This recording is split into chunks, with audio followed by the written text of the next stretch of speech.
Sestianingsih di REM 0305180021. Assalamualaikum warahmatullahi wabarakatuh. Perkenalkan, nama saya Lisa Sestianingsih, absen 21 dari kelompok 5. Nah, di sini kami akan membahas mengenai materi rekrutmen sumber daya manusia.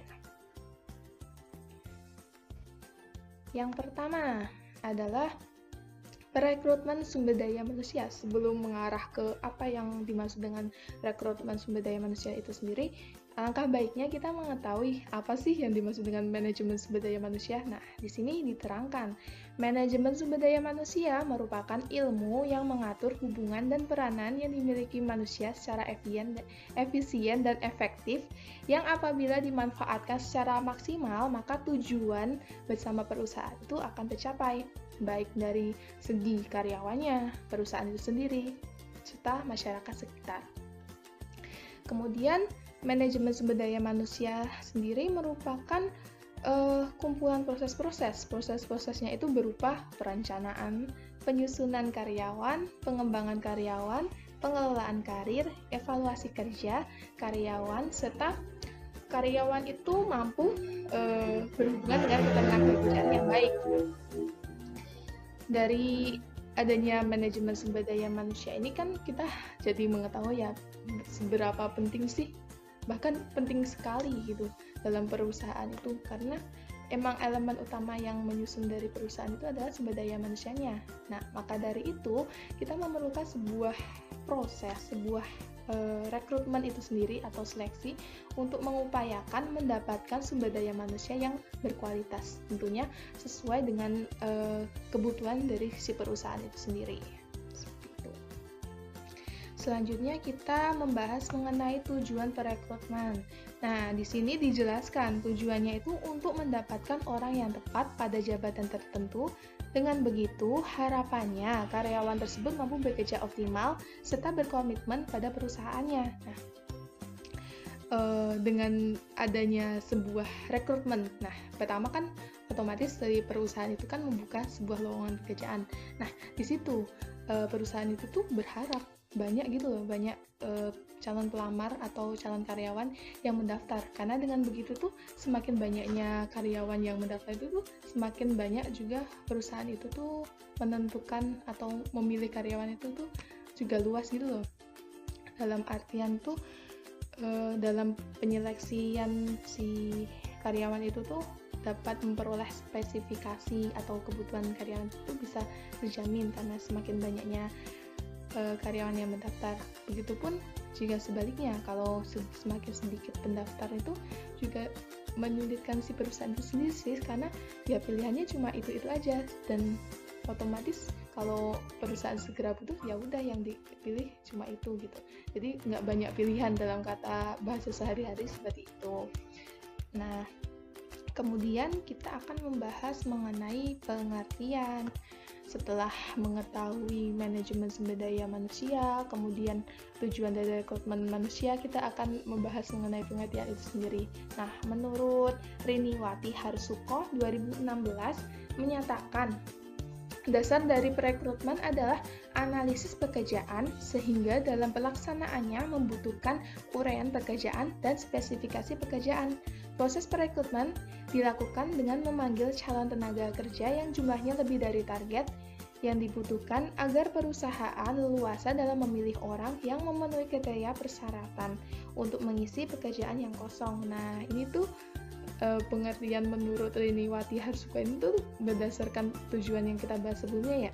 Nah, jadi semakin banyak calon tenaga kerja itu tuh semakin leluasa si perusahaan itu dalam memilih atau menentukan karyawan yang sesuai kriterianya. Nah, dengan begitu tuh akan didapatkan sumber daya manusia yang berkualitas seperti itu. Selanjutnya, rekrutmen merupakan proses pencarian sumber daya manusia untuk ditempatkan pada bidang sesuai kemampuan yang dibutuhkan. Kemudian, rekrutmen berdasarkan pada motivasi, kemampuan serta keahlian, dan pengetahuan pada posisi tersebut. Nah, di sini kita dapat mengetahui ya dalam proses rekrutmen itu tuh juga harus pintar-pintar menentukan mana sih karyawan yang cocok atau akan ditempatkan pada bidang yang sesuai dengan kita butuhkan. Nah, dengan melihat beberapa kemampuan seperti motivasi kerjanya, keahliannya, pendidikan mungkin, serta tentang pengetahuan posisi yang akan ditempatkan gitu. Nah, dengan begitu kita juga mengetahui adanya rekrutmen itu tuh merupakan proses yang paling penting dari perusahaan, karena dengan begitu kita tuh bisa mendapatkan karyawan yang sesuai dengan perusahaan yang inginkan gitu. Dan bisa dikatakan proses rekrutmen ini tuh proses yang paling krusial dan penting, serta dapat dipertanggungjawabkan karena nanti berhubungan dengan kelangsungan si perusahaan itu sendiri. Mungkin itu sedikit pemaparan dari saya. Selanjutnya pemaparan akan disampaikan oleh teman saya. Terima kasih.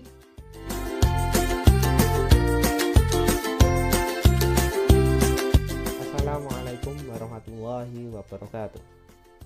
Perkenalkan, nama saya Muhammad Dwi Fauzan. Saya merupakan mahasiswa Politeknik Pembangunan Pertanian Yogyakarta, Magelang, jurusan Pertanian. Kali ini saya akan membahas tentang rekrutmen SDM. Langsung saja ke materinya.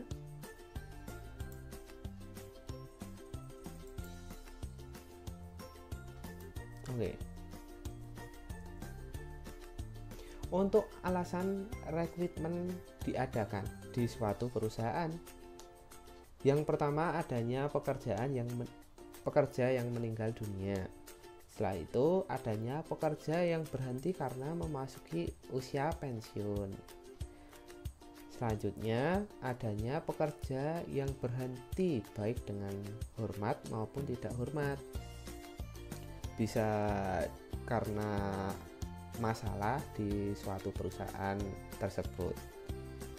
Setelah itu, adanya pekerja yang pindah ke organisasi lain.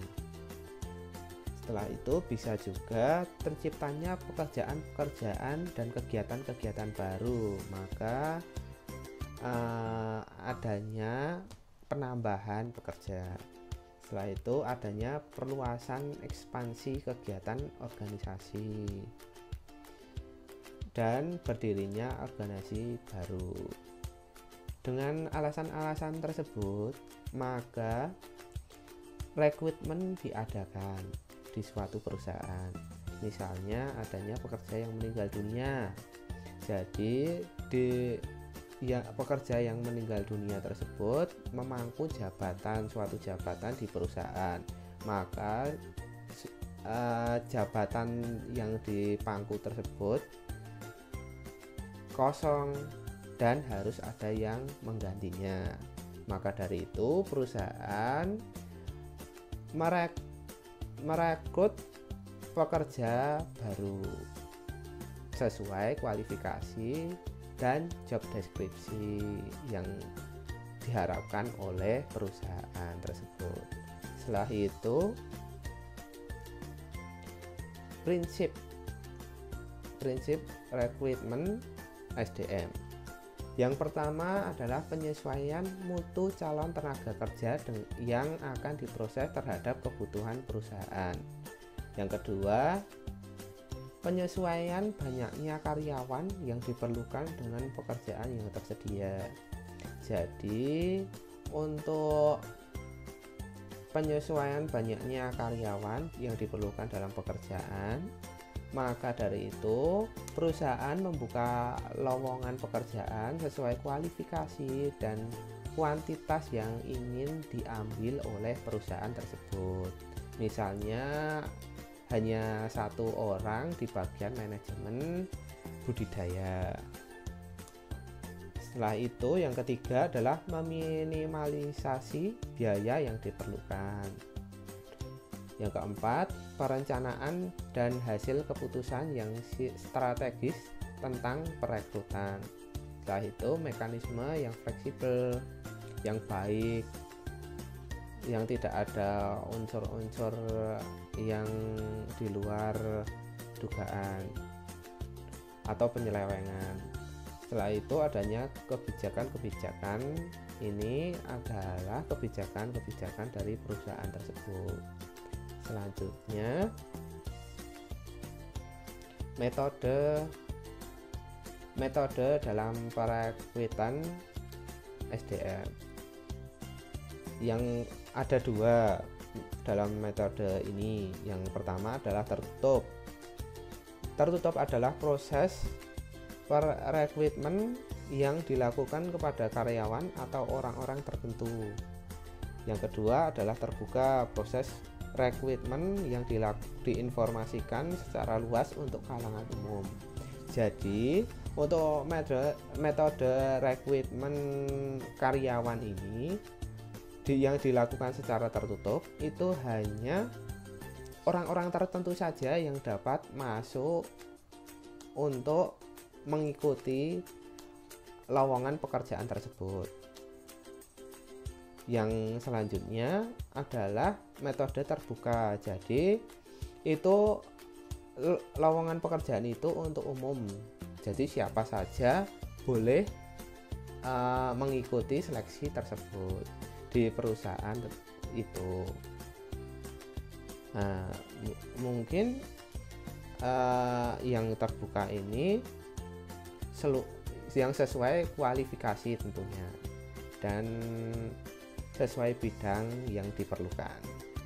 Mungkin itu saja dari saya. Kurang lebihnya saya mohon maaf. Wassalamualaikum warahmatullahi wabarakatuh.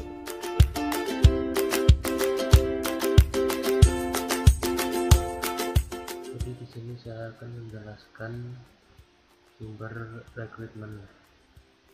Jadi rekrutmen sendiri terdiri dari dua sumber, yaitu sumber internal yang artinya tenaga kerja yang akan mengisi suatu lowongan kerja diambil dari dalam perusahaan tersebut dengan cara perpindahan atau mutasi karyawan yang memenuhi spesifikasi.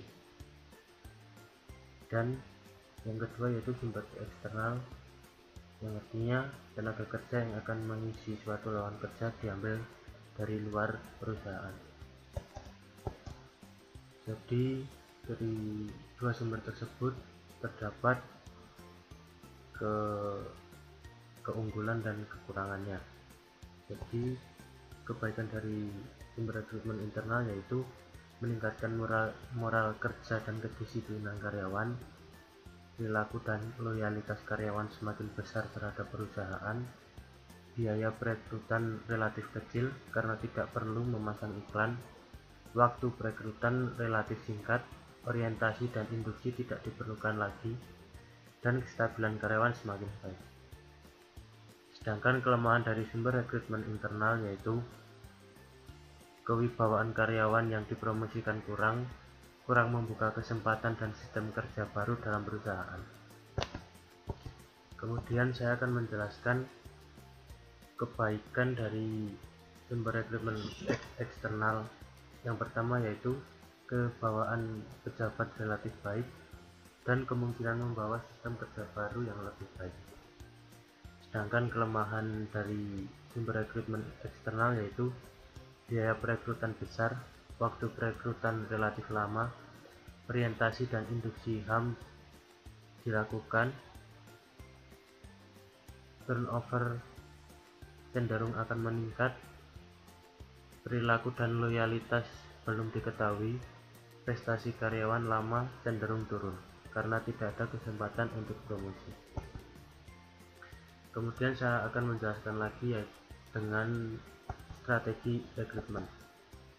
Jadi strategi rekrutmen yang pertama itu perencanaan rekrutmen, penentuan spesifikasi dari kebutuhan SDM dalam perusahaan, kemudian lokasi rekrutmen.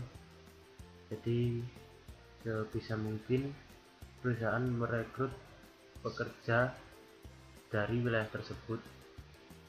Kemudian posisi masuk pertama kali biasanya karyawan berada di posisi paling bawah, kemudian perusahaan akan memilih kandidat mana yang sekiranya pantas berada di tingkat tinggi. Terus strategi yang keempat yaitu pencarian pelamar. Jadi pencarian pelamar menggunakan metode sederhana yaitu memasang iklan berbagai media. Dan strategi yang terakhir atau yang kelima yaitu pemikat pelamar. perusahaan bisa menggunakan jasa pihak ketiga untuk mendapatkan calon pekerja potensial.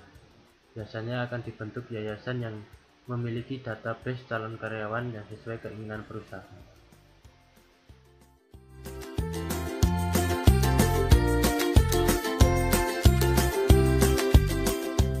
Selanjutnya adalah proses perekrutan tenaga kerja.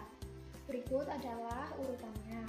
Yang pertama, mengidentifikasi jabatan yang kosong dengan jumlah tenaga yang dibutuhkan.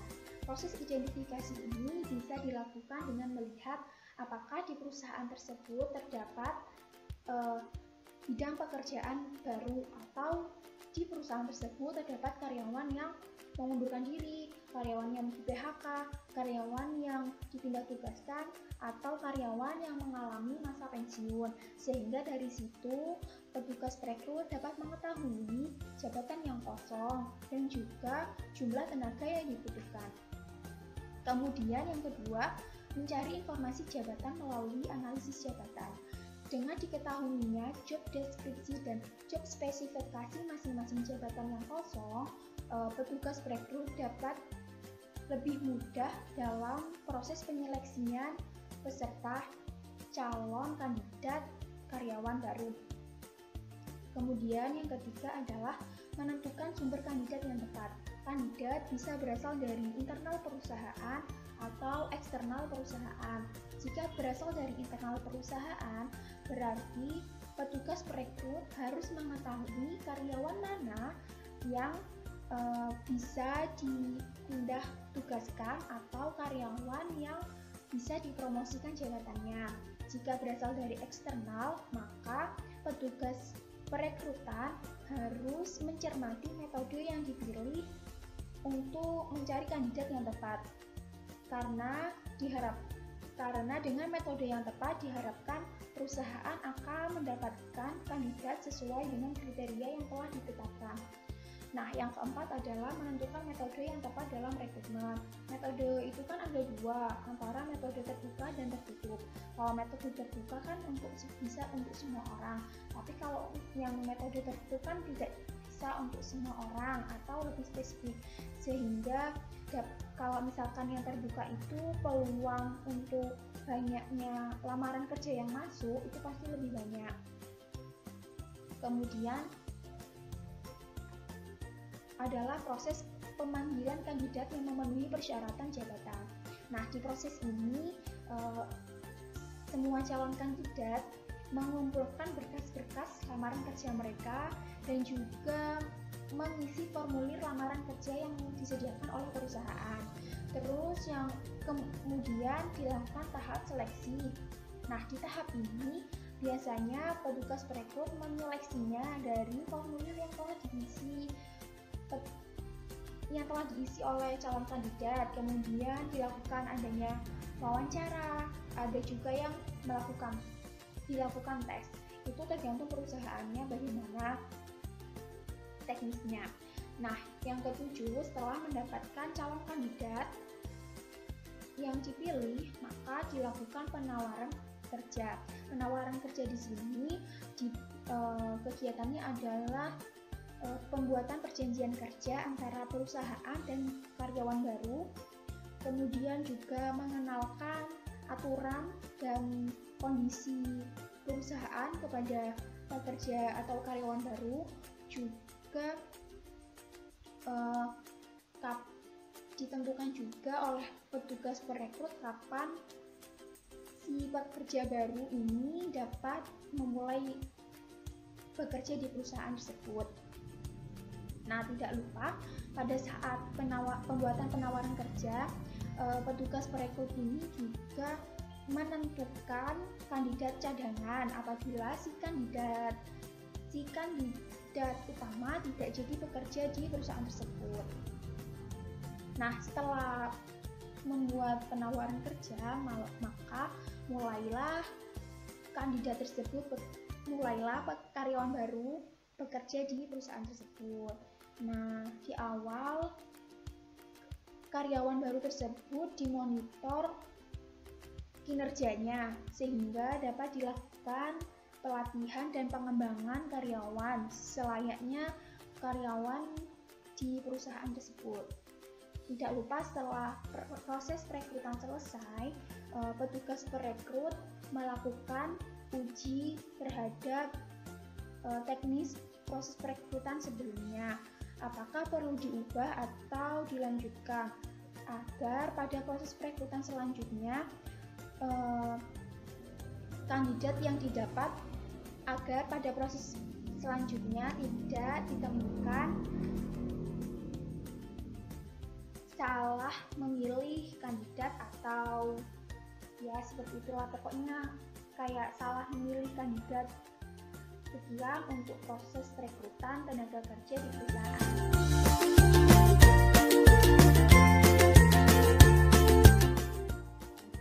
Kendala dalam perekrutan. Yang pertama yaitu kebijakan organisasi.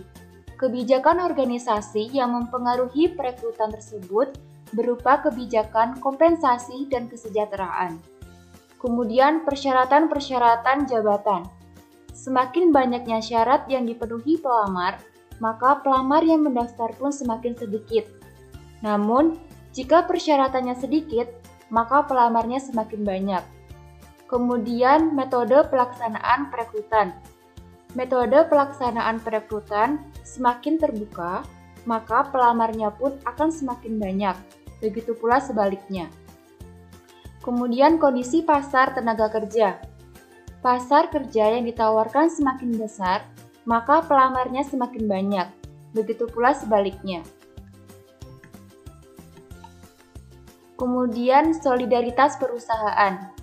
Solidaritas perusahaan merupakan besarnya kepercayaan masyarakat kepada perusahaan.